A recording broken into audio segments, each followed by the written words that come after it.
Okay. Welcome everyone to the Drivers of Conflict Solutions of Peace, AslyumConnect Global Peace Campaign webinar. Thank you so much for joining us. Today we have with us a very special guest speaker, Manuel Colon, the National Coordinator for the Lesbian, Gay, Bisexual, and Transgender Return Peace Corps Volunteer Group. So Manuel, if you actually like to go ahead and share some of your thoughts, we'd love to hear it. Cool. Well, like Katie said, my name is Manuel Colon. I'm the National Coordinator for the LGBT RPCV Association. I am a Return Peace Corps volunteer myself. I served in Paraguay from 2010 to 2012 in the environmental education sector. A little bit about Peace Corps for those who don't know. It is an independent federal agency of the United States of America. So it's a government agency that has been around since 1961, so 55 years. This year we're celebrating in September, so it's kind of exciting. It was an initiative under John F. Kennedy. He initially proposed it while he was running for his presidency and then enacted it while in office. And so it has a cool, rich tradition, I think, of one of his most famous quotes about don't ask what your country can do for you, but ask what you can do for your country. And so Peace Corps, since its inception, only has three main goals that they still operate on today. And so the first is what I think most people are familiar with, and that's sending trained Americans to serve in countries where there is need. And that need can look very different. And so Peace Corps has 5 sectors currently. That's health, education, business, environment, and agriculture. And so what those look like in each country is also very unique. So what they look like in Paraguay is different from China, which is different from Mexico. But essentially all volunteer projects fall into those 5 sectors. The second 2 are actually cultural. And so the second goal is, while in service, sharing American culture on the parts of people served. And then the third is usually considered what we do when we come back, but with the advent of social media, a lot of that's changing. And so that's sharing the culture of the host country that you're serving with on the parts of Americans. And so how my training director always said, there's the technical and then there's the cultural.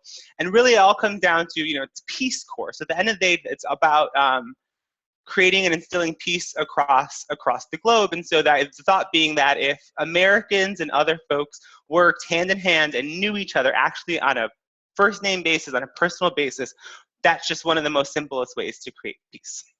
So that's Peace Corps. LGBT RPCV is dedicated obviously to a range of sexual orientation and gender identity folks in the community. It was started around 1991, 92, around the 30th anniversary of the Peace Corps, because actually there's, related to this topic in the webinar, as I stated, it was a federal agency in 1961, and in 1961 it was actually illegal to be, or to have homosexual tendencies and be a federal employee. And so you were actually barred from service, or what we found is most people lied. Most people just didn't disclose that and kept on with their service. So in 91, a group of former employees and people who had served in volunteers just got around and noticed that there was a handful of them who were gays and lesbians, and wanted to make sure that that story was told, that you can serve in the Peace Corps, that there is a place for queer people. And a lot of times what they found was that their oppressed identity helped them connect better with their community, and they understood better about disenfranchisement and how to lift up community members and folks. So what I'm going to do for you really quick, if I can figure out how to use the share screen, is just show you a couple of websites and links that I think are super fun and helpful. One of them just being our website so that you can see it.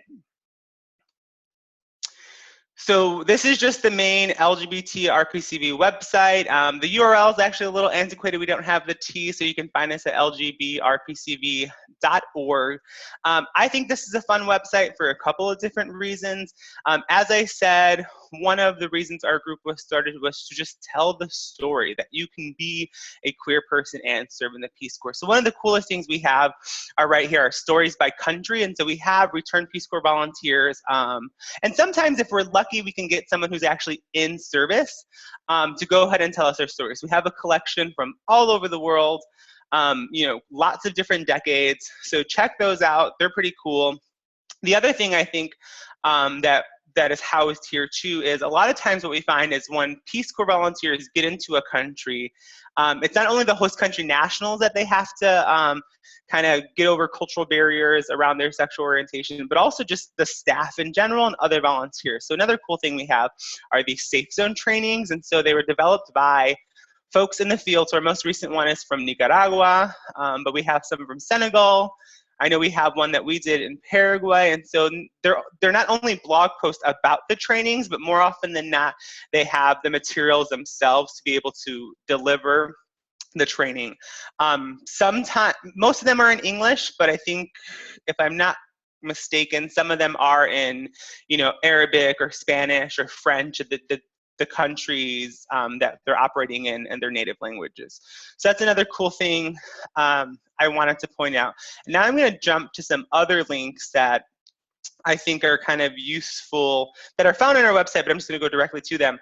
So as I stated, in 1961, Peace Corps, it was illegal to be homosexual and part of the agency, but now Peace Corps actively engages in making sure that there is a broad range of diversity in terms of sexual orientation and gender identity amongst their volunteer population. So there's actually an FAQ if folks are interested on what services you might get or what it might be like to be LGBTQ in Peace Corps. So I would check that out. The other thing kind of going off of this is that now actually same-sex couples can serve in Peace Corps, and that's kind of a unique thing. So couples generally have to serve together. So if you are legally married, you usually are required to serve with your partners just to make sure that things are successful. But Peace Corps, I think, did an amazing thing prior to Article 3 of DOMA being struck down. Peace Corps actually came out the gate and said, you know what, if you are in a romantic relationship, regardless of whether your state says you're married or not, we want to support you and your partner in the endeavor to be a Peace Corps volunteer. And so there's actually, I want to say 2 or 3 couples who've already served. They did their 2 years. They're back in the U.S. telling their story, being awesome. And then there's actually full staffs in Peace Corps headquarters in Washington whose job is to go to countries and train the staff, the volunteers, the community partners to be able to receive same-sex couples. So there's some really cool work being done, I think, on Peace Corps' end to make sure that not only that their volunteer staff is reflective of American diversity, that it is supportive of the volunteers that are going, but we're also seeing them, I think, go a little further. So I know in Jamaica, there's actually a volunteer who works with an LGBT organization. I know that we're doing some work with the It Gets Better project to kind of push that envelope on what would it look like if, volunteers do teaching English, they do community health, but what would it look like if volunteers did LGBT advocacy, right? Like what could that look like in terms of the impact that we can have on our host countries and on the people and the parts that we serve, right? So on the individual, community level, and national level, I think are some of the cool things. So those are a handful of the links that I wanted to share. Any other thoughts or questions that y'all might have? Yeah, thank you. That was awesome. So I do have an initial question. I was just wondering, does the Peace Corps send LGBT volunteers to like every country, or like how does it work in a country where like it's illegal to be gay? How do you make that safe for volunteers? That is a great question. So the one thing about Peace Corps is it's an invitation-based program. So at the national level, we are invited to countries, and even at the community levels, people are placed where there has been a request for a volunteer. However, there are countries that Peace Corps goes to where homosexuality is criminalized and a state offense. Usually what they do in those cases is, so again, Peace Corps is an independent agency, so we're not part of the State Department, we're not part of USAID. However, they usually try to follow the standards of what those agencies would do in that situation. So,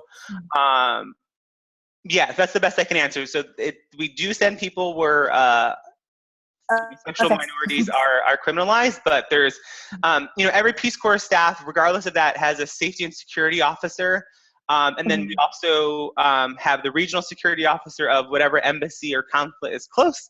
And then, again, there's these small trainings. And I know a lot of times Peace Corps volunteers, right? So not the agency, the volunteers themselves will organize and make sure that they have, monthly meetings or quarterly sessions where they can just like get together, vent, and kind of talk about, best methods of how to serve in the country that they're at.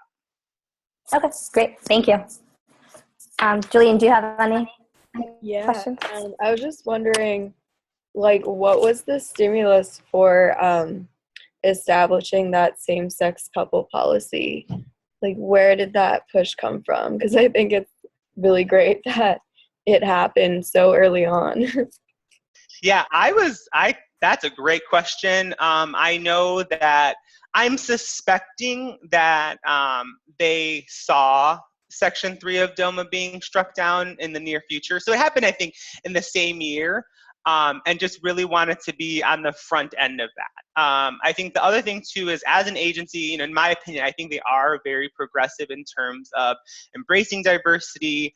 And the biggest thing, I think, is making sure that volunteers are satisfied in order to be successful, right? So again, going back to opposite sex couples, if you're married, you have to go with your partner because it just, statistically speaking, we see that people who don't go with their partners are unsuccessful, they're unhappy, and they come back, right? And so I think they were taking that same logic to folks who were legally married, but the federal government didn't acknowledge it, or weren't legally married, but still, maybe you were in your couple for 20 years. And so knowing that background, they wanted to make sure that their volunteers going to be the most successful that they could be. And it's actually, if I'm not mistaken, the funding for having a same-sex couple coordinator actually comes directly from the White House. So there is kind of high-level federal administrative support for making sure that it happens. Awesome. And I guess I just have one more question. I was just wondering, why did you personally decide to work for the Peace Corps? So so when I was an undergrad, I'm originally from Chicago. I'm actually in Chicago, Illinois right now. I did my undergrad at the University of Illinois at Urbana-Champaign in environmental science. I always knew I wanted to be in environmental science. I'm currently 5 blocks away from Lake Michigan. So just nature and what it meant was always part of my my interest. And then I'm also of Mexican and Puerto Rican descent. So, international travel was not something foreign to me, different cultures, different language, that was not foreign to me. But as I was an undergrad, our university actually does a great job of just international focus and making sure we have globally educated citizens. And so I kind of just jumped into it. So my freshman year, I studied abroad in South Korea. My sophomore year, I went to Costa Rica, found an internship in Mexico. Then I went to Paris. And so just when I started adding up on what my interests were and the needs of where those places can be, it was service, global travel, and my environmental skills. And so kind of Peace Corps, to me, wrapped that up perfectly. And then Paraguay was I actually was not looking forward to a Latin American country because, again, I'm Latino myself, I speak Spanish, but things have a way of working themselves out. Paraguay was an amazing country. They actually speak an indigenous language on top of Spanish, and so that was fun to learn about. So for me, Peace Corps just met up with everything that I was interested in and was able to offer the world. Currently, after that experience, I think everyone should join the Peace Corps. So that's why I'm so avid in what I do with LGBT RPCV. And just, we have, the RPCV community is, pretty big, 55 years, I think over 200,000 folks. And so I just think of the impact that it had on each one of us and what that could mean if more folks were able to engage in that work. Yeah, definitely. Thank you. Julian, do you have any last questions? Just quickly, because I'm also an environmental studies major. And so when you mentioned environmental education, I was like, wait, I want to know more about this. I was just wondering, what exactly, was there a certain age group you were working with, or what type of environmental education? Was it agriculture, water, if you could just add a few more details, that'd be great. Yeah, sure, no problem. So I'll go ahead and, again, every country is going to look a little different. So Paraguay is actually pretty diverse in what we do for every sector because we have all 5 of those sectors. And so all the volunteers are doing all kinds of different work, and even amongst our cohort, things are being done a little different. So when I got there, the environmental sector was broken down into two projects: agroforestry and environmental education. And so the other thing to know is when you, even in the application process of Peace Corps, they're kind of feeling you out on where your skills lie and what you're doing. So when I was applying, I was profiled for 3 different positions: a forester, a science educator, and environmental educator. So I had to justify on why I would be best for each of one of those, and eventually got into environmental education. That's my background. So I have an environmental science degree with a focus on human dimensions of the environment. And I used to work for the Forest Service doing conservation education. So with that in mind, that's how I got placed in Paraguay in that sector. The other thing to know about Peace Corps is, so it's a 27-month commitment, and those first 3 months are all training. And so it's going to be cultural training, language training if you need it, and technical training and you need it. And in those 3 months, again, every volunteer goes to a separate community. And so each community is asking for a different need, for a different thing. And in those 3 months, essentially your bosses are also feeling out, okay, this community needs this, he has this skill, how are they going to match up? And then they also ask you, right? So, do you want to live in a small community? How do you feel about riding a bike to work? The other thing too is a lot of volunteers could be the first in their communities, or they could be a follow-up. So there's a volunteer there already, and then they come in after. So a lot of questions get filled out to make sure, like, hey, what are you interested in? So I'll go ahead and talk about what I did and some of the other things that my peers did. So because of my background and language skills, I got placed in a town, 13,000 people. Doesn't sound like a lot in the US, but that's apparently a big country, a big city in Paraguay, really close to the capital. And so a lot of my work was ecotourism. So my town also sat on a lake, and we had a couple different protected areas that were trying to be built up. But also my town was known for pottery. So we had a lot of people coming into town already. And so restaurants had good business. And so the thought was, how do we take these natural areas and make them just as attractive as a restaurant, as a pottery barn, right? And so one of the things that we implemented was using ROVAP, which is the range of opportunities of visitors of protected areas. And so that, hey, let's say you're a single mother with some children, you can have a good time here. You're an athlete and you want to work out, you can have a good time here. You're a serious hiker, you can have a good time here, right? So we took that and modified our lake. And then actually one of our protected areas didn't have a management plan. So I helped develop a management plan with our local tourism board. And also, again, Peace Corps is very community-based. So a lot of community surveys, kind of getting out, asking people what they needed. And then the other project, the bigger one in my mind, is actually youth group stuff. And so Paraguay is just a young country. About 60% of the country is under the age of 30 and 25% is under the age of 18. So again, what it turned out is no matter what kind of volunteer you were always working with children. Like it was inevitable that you had to work with children. And we found that a lot of our volunteers just weren't equipped with that, right? We had these people who were like masters in GIS and like can, identify hundreds of trees, but they're just like, oh, a small child, what do I do with you? So what we did was developed a national youth group curriculum. And so it was kind of just a manual on, hey, this is how you do some stuff, go out and do it. But then also having national conferences. So I was there, we had 2 conferences, and so we brought I think it was like 16 different communities, over 80 youth, just to talk about it. Because the other thing, Paraguay is kind of isolating. So you might be doing awesome stuff over here and there, and you just don't know about it. And so there's kind of really cool empowerment tools on, this is what you're doing in your community, what are your issues, how are you getting over it, and how can we all collaborate on that together. And actually it's still, I think they just had their 7th camp this year. And it's actually, so the other thing about Peace Corps is you can extend for a 3rd year on a separate project. And so the project is called Paraguay Verde, Green Paraguay. And it's actually a third year volunteer project now. So those are my 3 biggest projects that I did, but I know we had a lot of volunteers. So youth groups, again, they were kind of a big thing. There was some agriculture if you were in the agroforestry. So that was, green, we call them green manures, but doesn't make sense in English. But basically cover crop stuff, also diversification of crops, because we saw a lot of, Paraguay you can grow all year long, so there really is no growing season. There's wet and dry. And so capitalizing on that and how do we make the most out of the land in a sustainable and sufficient way is another one. we did see some overlap with health. And so deforestation is an issue in Paraguay. And so there was a new fire burning cook stove that was developed that used less wood, but we also balanced it with the health project because it produced, the way it was built also took away smoke from inside the house and just made it a healthier life. You can like bake on it, you didn't have to fry. And so we saw that a lot too, a lot of collaborations across different sectors. So the business sectors, if you were producing a product in your town, so like non-timber resources, so if you had a fruit or other things like that that could be harvested that were not necessarily contributing to deforestation of Paraguay. So we had, I don't know, I think, again, I loved the service that I had. I actually went back in 2014 just to visit people. But I think there's a wide range of what you can do. And actually now, so we, back in my day, you just applied to the Peace Corps and you kind of got sent wherever you got sent.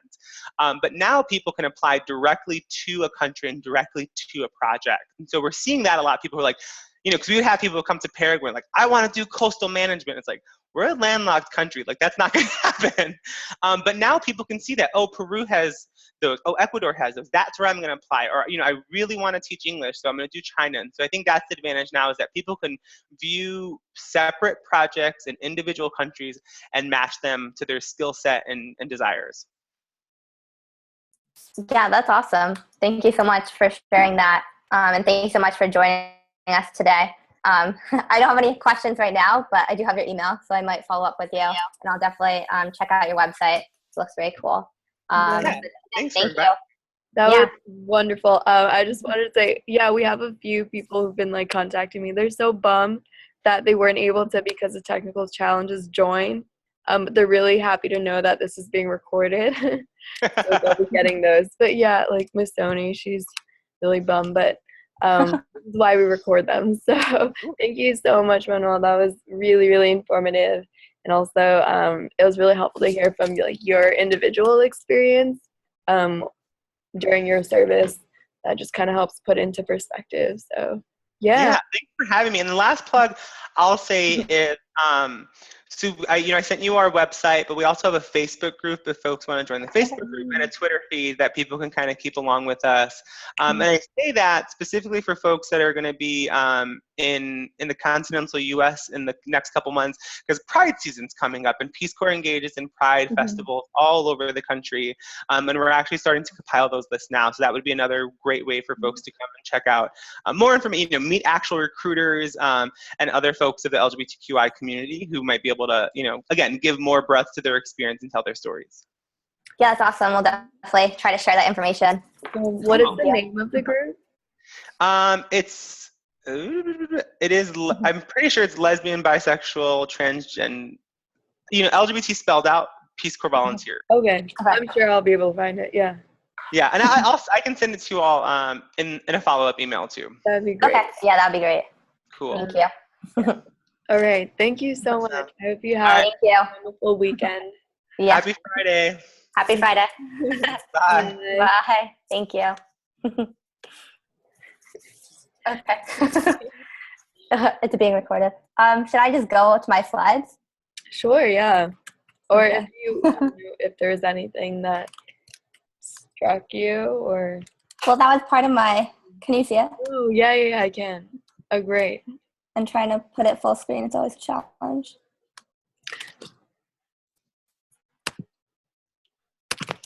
Yeah, so I had a little bit, like I was going to do an introduction, then the guest speaker, but we can just, yeah, so I had a section that was just thoughts, reactions, or questions. But we just asked Manuel questions. I don't know, I thought that was really interesting. I'm happy he came. Yeah, I didn't realize that he meant when he was mentioning the goals of the Peace Corps. The last one he said about changing the culture of the host country.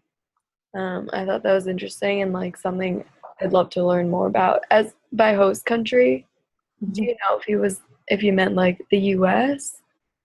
I think he meant the country that they're going to. Okay. But I'm not entirely sure. Yeah, I was interested in like that they're sending people where it is still legal. I thought that That was very interesting. Yeah. Yeah. Oh, that's right. Right. Yeah, that was like my first thought. I was like, what? Yeah. Do you have a reaction to that or? I don't know. I wouldn't personally, like when he pulled up the website, like I like was trying to read some of it. And he like there was a testimonial on it, and it was like, it was saying something about like being respectful of the culture, like not being out like while you're in the country. I don't know. I would never personally do that for like 2 years, but I think it's a really interesting decision, and I feel like you could learn a lot by doing that, but maybe it'd be difficult. But it's good they have safety officers. Yeah, definitely. Yeah. Yeah, and I also like what he said about how like people with oppressed identities can relate to like feeling disenfranchised. Yeah, I thought that was a good point. Yeah, like, even if you don't really have a lot of like technical skills to bring, I feel like that ability to relate is Yeah. useful. Yeah. And I think like if they ever implement like an LGBT advocacy program, it'd be like super helpful. Yeah. I know like on the other global webinar, I think it was the gender and equality webinar, like the joint one, they were like asking about how to like kind of give like younger people more of an LGBT perspective in like these countries where maybe it's not illegal, but it's like not talked about. Yeah. And I feel like having that sort of advocacy program would be like really cool. Even if you just have like not someone just talking about like LGBT rights, but just having someone that's like openly gay, like talking about something else, I think it's even more like important. So it's just like one aspect of your identity, but just that like, young people are seeing it. I think it would be helpful. Yeah. Oh yeah, totally. Like even if that like openly gay person's like working in like SCG, I'm trying to think of one. Anything. Yeah, like the most science, like yeah. whatever, like Yeah. yeah. Yeah. I think that'd be cool. Yeah. I don't know. I'm definitely gonna go on that website. Yeah, I'll also send it in the post-webinar email. Sounds good. And yeah, we'll be getting that Facebook group link from Manuel, I guess. Yeah. That's good.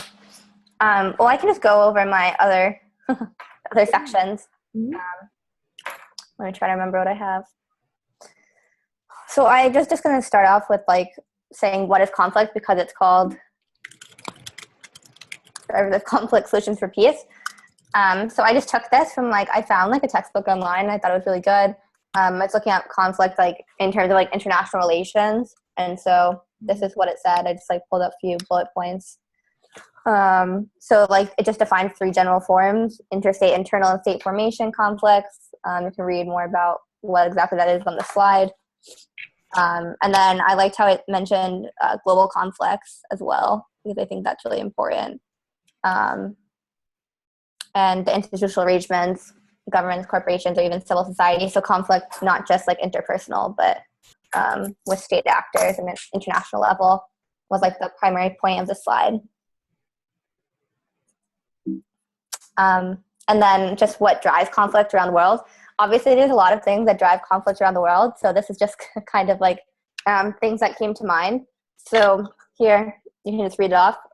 Fear, uncertainty, power, status, poverty, lack of opportunity, inequality, ethnicity, climate change, natural resources. I just find that these are some of the primary issues of different sorts of conflict.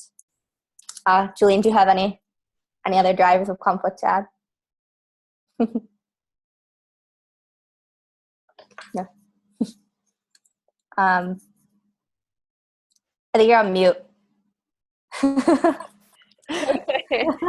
Maybe I'm wondering if like misunderstanding would factor into like fear or uncertainty, or if that'd be like a separate. Yeah, that could be a separate one. Just, misunderstanding. I feel like that's good. That's good. Yeah, even like not being on the same page about what drives conflict. Yeah. No, that's a very good point. I think it's different. Yeah. Like uncertainty, when I was putting that after fear, it's like kind of the same thing. Like uncertainty a lot of times like does drive fear. But yeah, that was a great one. I was wondering if you could go back one slide. I just want to see what the last bullet point today is. Oh, like rather than domestic conflicts. Yeah, the textbook was like focusing on global conflicts that I was reading. So I'm quoting like all of that from the textbook. But yeah, I thought it was interesting, like thinking of conflict as like not interpersonal, but on like the global or like state basis, like governments. Yeah, it's cool. I just took some screenshots to post in the Facebook. Oh, very nice. There's still time to join. Yeah. And so I guess the follow-up question to that is, what is peace? And I think peace is very like multidimensional. I really don't think there's one definition at all. But some sample definitions that kept popping up when I was doing research for this. And in terms of like the field, I was looking primarily at the field of international relations, because peace again is like, it differs in the context of how you're looking at it, or like the lens through which you're viewing it. So some of the ones that I liked: the absence of war, a balance of political power, reliable and trusted institutions for resolving conflict, legitimacy for decision makers and implementers of decisions in the eyes of the respective groups, as well as those of external parties. So those were the more like traditional international relations definitions. When someone said to like an international relations expert, what exactly is peace? Like, can you define it? That's kind of what they were saying. But I often think of peace more, not just obviously like as non-physical violence, but also as more of a freedom from emotional and spiritual trauma. A lot of the times I think people are kind of surprised, I think, when our topic just from winning like the Global Peace Prize. It's not the sort of thing that if you were saying, oh, this person won a Peace Prize, LGBT asylum seekers is not the first thing that comes to mind. Usually people, like war refugees, more like violence-driven conflict. So I think it's important to keep in mind the emotional and spiritual trauma. While LGBT asylum seekers do really experience violence, physical violence as well, there's such an added aspect to it.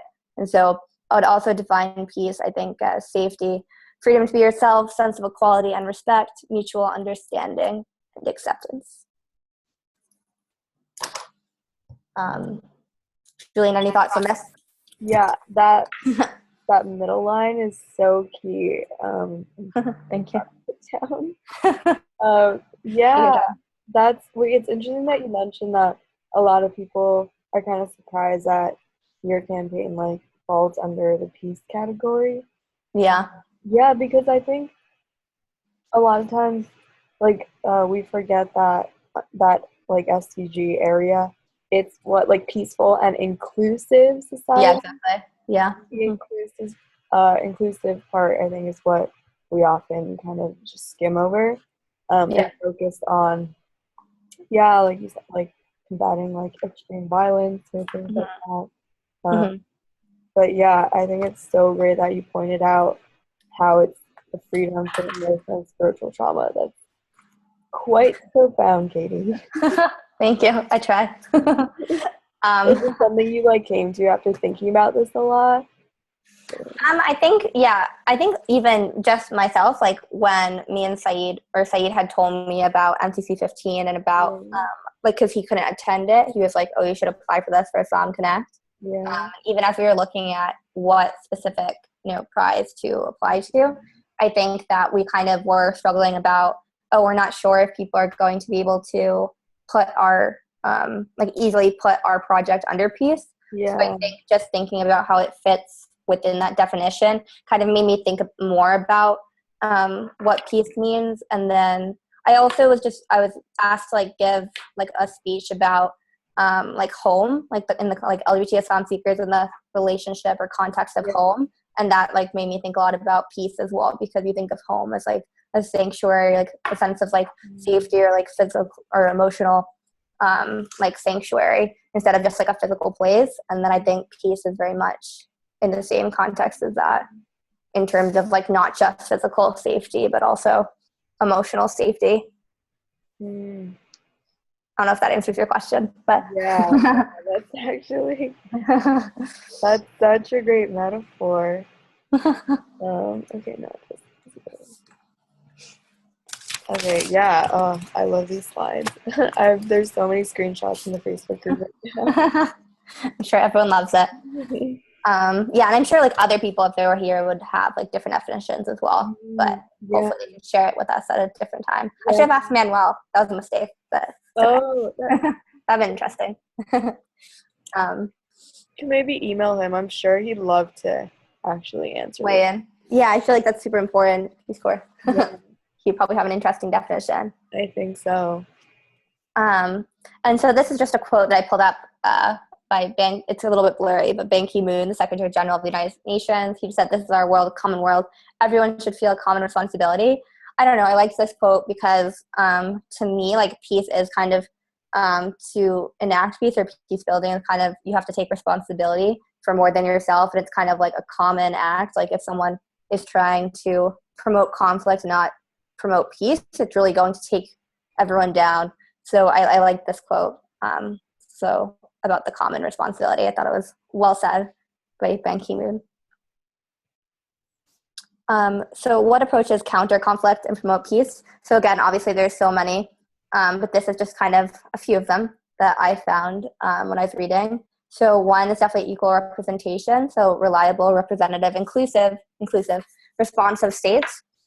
Similarly, like democracy and open dialogue, negotiation, it's kind of derivative, but it's a little bit different. Education, in terms of what you're saying before, Julie, is like not having misunderstandings.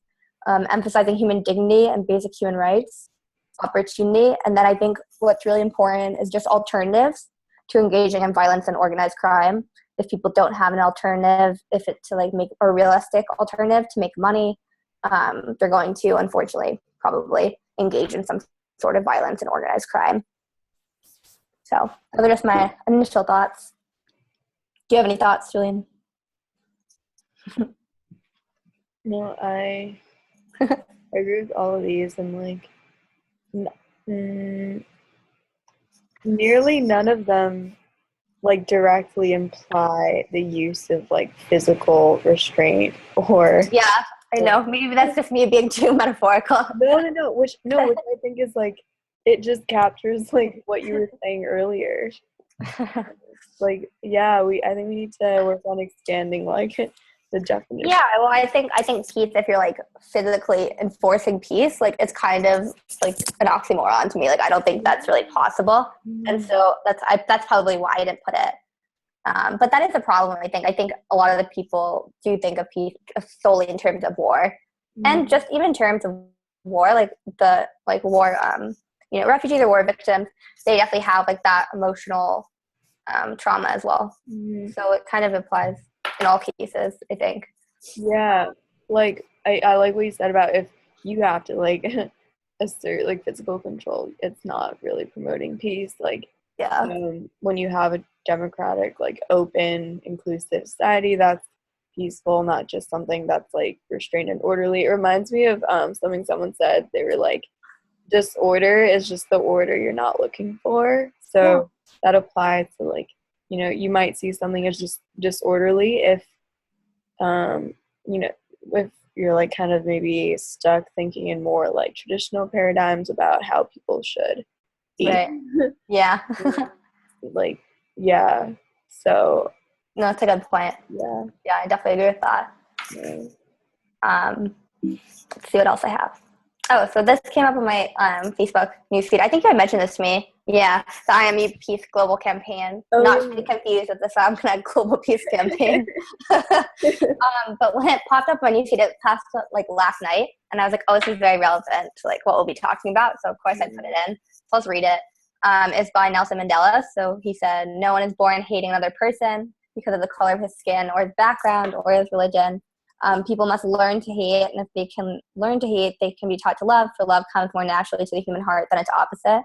The reason why I put this in, I think, is because it's really emphasizing education and just putting like a human face on issues that people are kind of rebelling against. I think it's really important.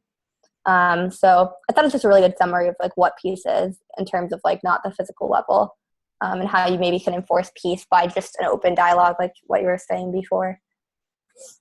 A nice little quote. Facebook, a great resource. I mean, the name itself, like the IMU thing, is like really good. I like that a lot. Oh, our guest speaker already spoke. Nope. Okay, so the last thing I was going to go over is just in terms of like keeping it in line with the LGBT dialogue, just a current example of conflict and peace in the U.S. Again, conflict and peace being defined not so much as physical violence, but more as emotional and spiritual trauma. So I wanted to talk about the bathroom bill. So it's like the wave of recent anti-LGBTQ legislation in the United States. Obviously, it's been going on for a while now, and it's right here in the U.S. So right now, there's an estimated over 100 anti-LGBT bills pending across 22 states. So people say that comes primarily from a backlash to the U.S. Supreme Court's historic ruling in favor of same-sex marriage. A lot of times when progress is made, it actually polarizes people more. And so now you're seeing very, very polarized views against the LGBT community. People are really up in arms. But these bills are especially aimed against the minority, what I think of as the minority within the minority of aimed against the transgender community.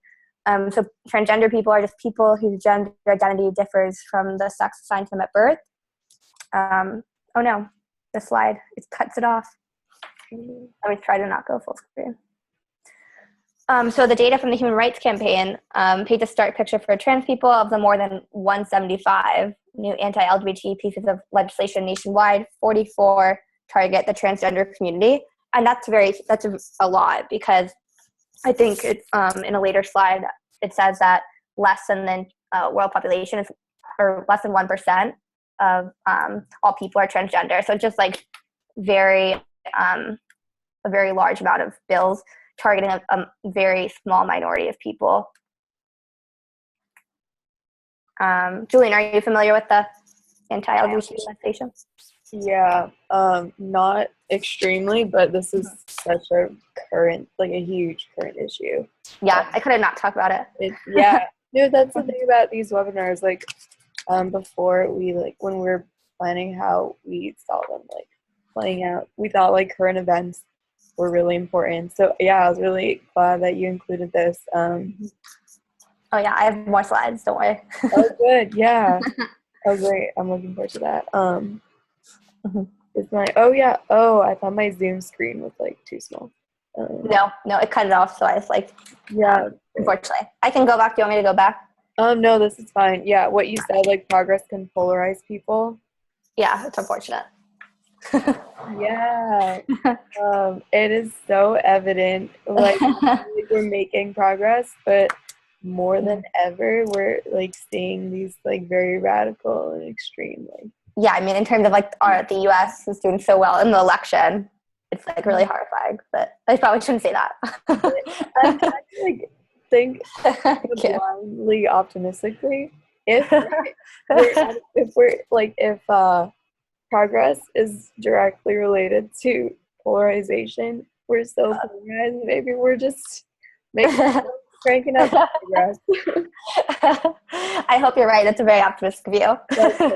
But we'll see. Yeah. Let's pray. Weird. I wonder how we can like prevent that from happening. I really don't know. I don't know, and it's terrifying, and I choose to not think about it until it happens. Yeah, basically, like, I think it all comes back to we need to work on how we carry like public dialogues. I think we don't make it safe for people to change their minds. Like I think especially with politicians, this is not a tangent, but like we measure their I guess goodness in terms of like how consistent they are in their track record, like what they vote for. That's true. Like that. And it's weird how like when you're trying to move a country forward, you're measuring a politician based on their consistency instead of like it doesn't really make sense, does it? Whether or not they're changing their mind for the better. I don't know. Yeah, that's true, especially like on social issues. People are definitely like attacked. I definitely agree with what you said, like attacked in terms of like if they do change their mind, they're like, oh, they're just changing their mind because of like political reasons. I don't think that's necessarily true. Sometimes, you can have like a personal moment that will actually change your mind. And I have some politicians in mind of that, but I will not say that right now. Yeah, I just think we need to make it way safer and like not harp on people for changing their mind. And then maybe when see like this kind of polarization with every step we make in like progress in some issue. So. Yeah, because I think even like when, this is kind of a tangent as well, but even when like and it was just like last year, basically like almost a year ago, that same-sex marriage was passed, and then I remember everyone was like or not, like the non-LGBT community was all like, oh, like LGBT people, they can simmer down now, you know, they have marriage equality. But I definitely think that like a law is definitely, it's different, like it's on like the on the ground implications, and like especially like social cultural like policies or laws, like they take a while to actually like sink in and implement. And I think that it just like shows why the LGBT community in the US even like still needs to keep going like a long way, because the backlash has been like tremendously it's been pretty bad, but we will keep going. So this is just like some specifics of like I don't know, worst is like the right word, but maybe the most strong, I guess, examples of anti-LGBT legislation, which I think a lot of people are familiar with. I don't know if everyone knows like the specifics, but these are just three. So Mississippi, so let any person or business deny services to same-sex couples because of religious objections. These are just bills that maybe aren't like passed, but they're like trying to be passed. These are like what states want to do. And they're like, it's because it's such a current issue, like it does change, like I'll go into it a little bit later, but the federal government and the Obama administration has actually like spoken up against some of these things like very recently. But these are what the states are trying to do like on the ground. So there's like the disconnect between the federal government and like the state governments. North Carolina was also, so the governor signed a law banning cities from passing LGBT anti-discrimination ordinances and barring transgender people from using bathrooms that match their gender identity. This is where the term bathroom bill, I feel like a lot of people have heard that because it's been like blowing up social media. So the idea that, again, transgender person can't use bathroom that matches their gender identity. The state government has made like a massive deal of this. And then Tennessee also has a bathroom bill. And then a bill that lets mental health professionals refuses twice, but for emphasis, refuse to treat LGBT patients, which I think is really destructive and just a terrible idea. But these are just some examples. And the bathroom bill, I think, is like the kind of what's been coined on social media as like the primary thing. But I did want to like point out all of these other laws that are like going into effect. And if you look up like anti-LGBT legislation, you can find kind of all the different types of laws that these people or these states are trying to enact, not just going to the bathroom. So conflict, so breeding violence and danger. So this is violence in actually a physical sense, but also in an emotional sense. So these are just some statistics. I think I actually shared some of these statistics when I presented at the other webinar, the equality and gender, but transgender people are 4 times more likely than the general population to report living in extreme poverty. Nearly 80% of transgender people report experiencing harassment in school when they were young. In 2015, transgender homicides reached a historic high in the United States with at least 21 murders. And although they make up less than 1% of the population, a trans woman is being murdered every 29 hours, which I think is like a very terrifying, very terrifying statistic. So this is just like some background about what such a vulnerable population the transgender community is, especially like when you look at the LGBT community, like obviously there's a lot of problems there, but I think transgenders, it's like especially vulnerable nowadays in terms of violence in the US, and they just haven't been, for whatever reason, accepted. And I think the polarized community is really going after this very vulnerable group, which is a huge problem. These are terrifying statistics. Like, do you know if there's any theories behind the last statistic, like why a trans woman versus a trans? That's like very interesting. I think it has to do, I mean, I'm just speculating here. I don't know, but I think it has to do, like when I was doing research and what I've heard, just being in part of like the LGBT community, is that trans women, especially trans women of color, are actually the most likely to be harassed or murdered. I think it's probably, I'm just speculating, but probably something to do with the concept of masculinity. A trans woman is someone that was born technically like a male and now identifies as a female. And I think that to people, like, it's just I don't like people describe it as like, I guess, offensive. It's just like, I don't know, like people just can't handle it. I think like it's maybe the fear of like the unknown. To me, like I'm really like, when I pulled up the Nelson Mandela quote, like about the IMU, like I think people should read that more, because I'm not sure why people are so, offended or kind of threatened by other people's gender expression. I don't really think it's anyone's business. So, I mean, you hear like stories, like I watched like someone sent me like a YouTube video that was like horrifying, of like some woman who just decided to like start attacking a trans woman on like a subway just because she saw her. Like it's just like doesn't make sense. It really doesn't make sense. And I think that that's also education. Like if you just take a step back and say like, why am I attacking this person? Like they didn't do anything to me. Like then maybe like, but I mean that does, I don't know. Like I don't know what it is. This might be a question for like a psychologist. Like yeah, I mean like it's a hard question. Maybe like an individual feels like their own identities. Like it's also I think there's also like, because you see people like Caitlyn Jenner who like maybe look more because of like their maybe wealth or status, like they're able to look more of what society deems is more feminine. And I think maybe this also has something to do with how well you can like blend into society or what society thinks. So for instance, like a trans woman, like if people can like think that identify them as a trans woman, I think that's part of the problem as well. Like just being able to be like, you're a transgender person, and then like that's how they identify them, like just walking down the street and there's no sort of like visibility. So I think that might play a part in it. But yeah, it's definitely a huge problem in the US, and I think a lot of people don't know that. We're surprised to hear that. So the transgender, recently this week, there was a huge moment for the transgender community. What people are calling, this is not me, but what other, like a lot of sources like are calling the transgender movement's I Have a Dream moment. So it's like a massive deal. And it was on May 9th. So what day is it? It's May 13th. So it was very, very recently. So the U.S. Department of Justice filed an official complaint against North Carolina.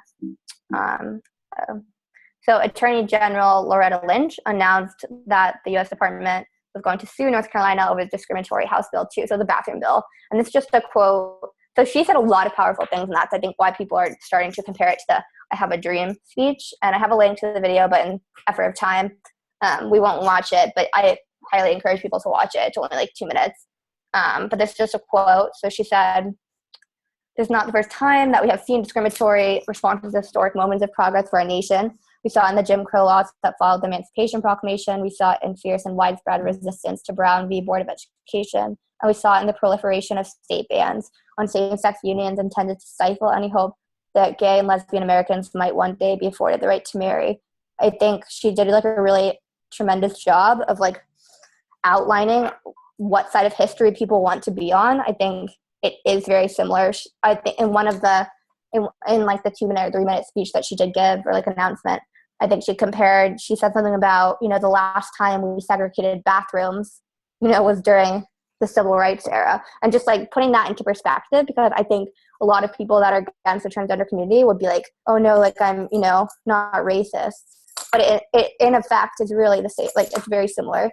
And so in putting it in that context, it might be able to like open up people's eyes. And then having federal support. So the Obama administration is fighting right now against states that are trying to, with the bathroom bills, they're fighting it. And I think that's very powerful to have transgender youth, especially like living in those states, know that the Obama administration is trying to say this is wrong. So in terms of emotional trauma, I think that at least will help and give them a sense of peace. But yeah, I definitely recommend that you guys watch the full video, because it's been called a historic moment like already. Yeah. Okay.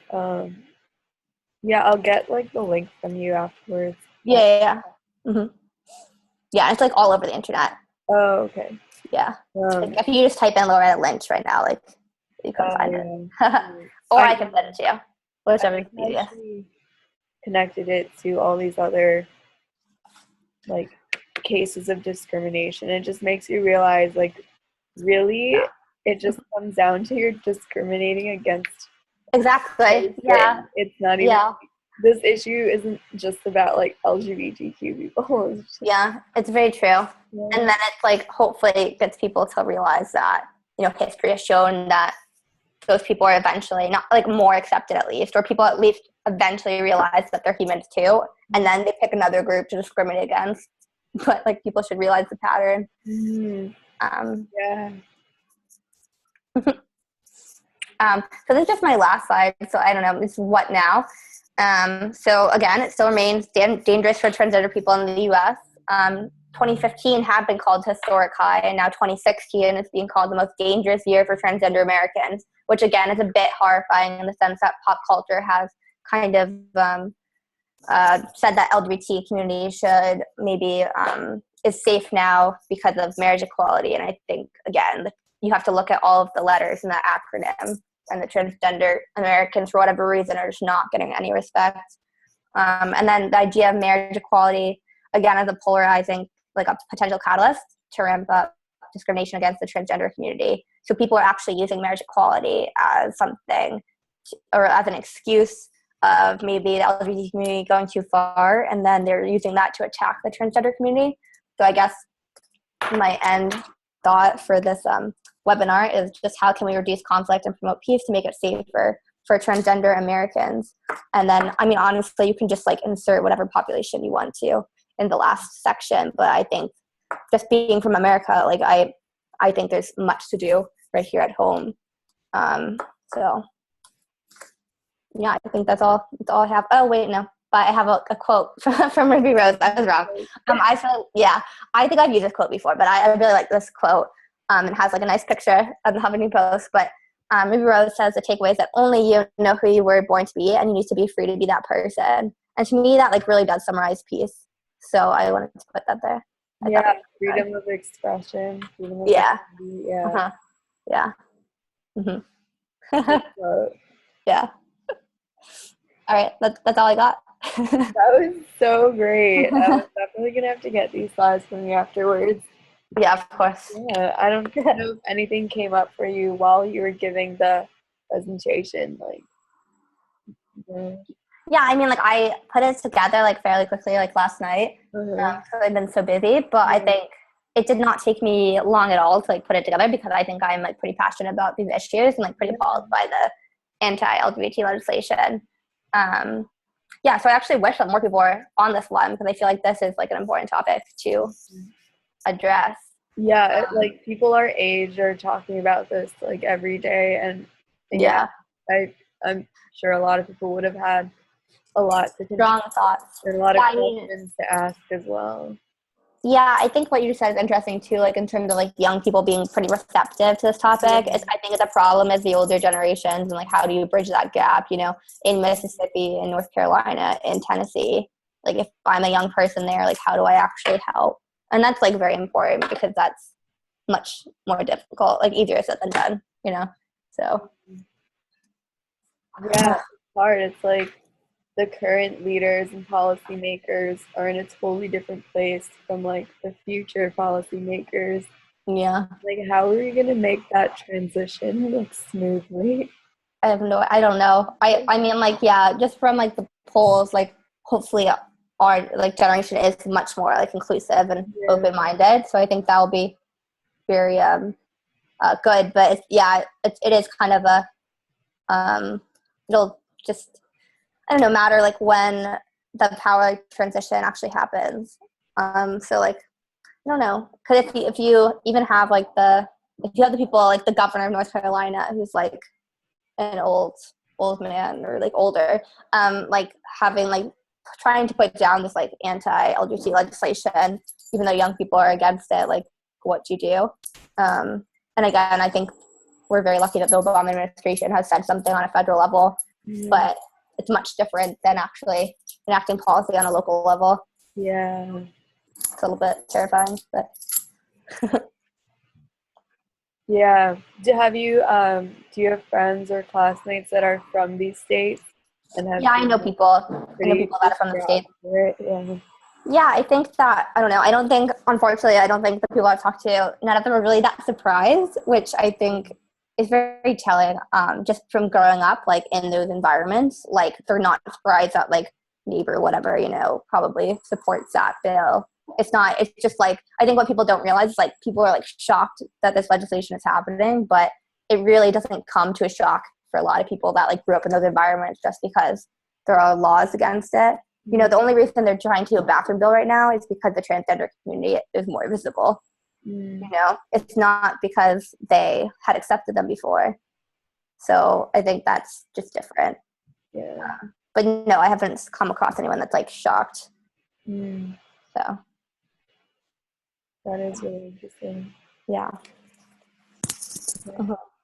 It's like, yeah, like, what are you, like, socialized into? And, like, I imagine, I don't know, like, I'm just not speaking from experience, but, like, I wonder if people who grew up in those states have less optimism in terms of, like, where they see things changing.